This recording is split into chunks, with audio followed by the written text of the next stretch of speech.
사람이 밥을 나누는 게 소통의 기본. 한 예능 프로그램에 출연한 윤석열 대통령 후보자는 전임 대통령과 다르게 자신은 혼자 밥을 먹지 않겠다고 다짐 후 이렇게 말했다고 하지요. 그 말을 실천하기 위해 윤석열 당선인은 거리로 나와 동네 식당에서 점심을 해결했습니다. 안철수 전 의원을 비롯하여 당시 인소위원들과 당선인은 함께 거리의 식당에서 식사를 했습니다. 그런 당선인의 모습을 사람들은 백반정치라고 불렀습니다. 대통령의 백반정치는 당선인 시절뿐만 아니라 취임 이후에도 이어졌습니다. 최근 새롭게 단장한 한남동 관저로 이사한 대통령은 비공개로 사람들을 초대했습니다. 일명 윤회관으로 불리는 여당 관계자뿐만 아니라 군 수뇌부, 기업과 종교인 등 대통령은 부지런히 사람들을 초대해서 함께 식사를 했습니다.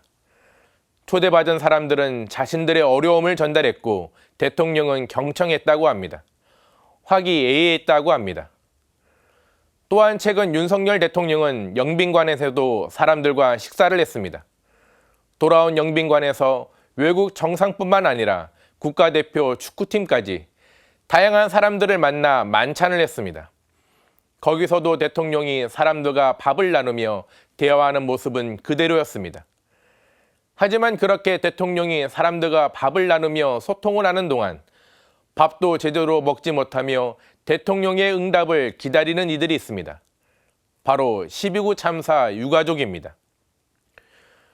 유족들이 무슨 반정부 세력이라도 됩니까?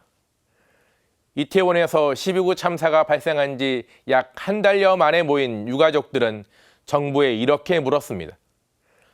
정부가 장례비와 위로금은 빨리 지급하면서 정작 유가족이 원하는 것에는 너무나 느리게 답을 한다는 것입니다.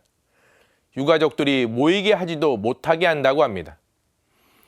유가족들은 대통령의 응답을 원하지만 애도 기간이 끝나자마자 정치권은 유가족이 보이지 않는 건지 함께하지 못하고 있습니다.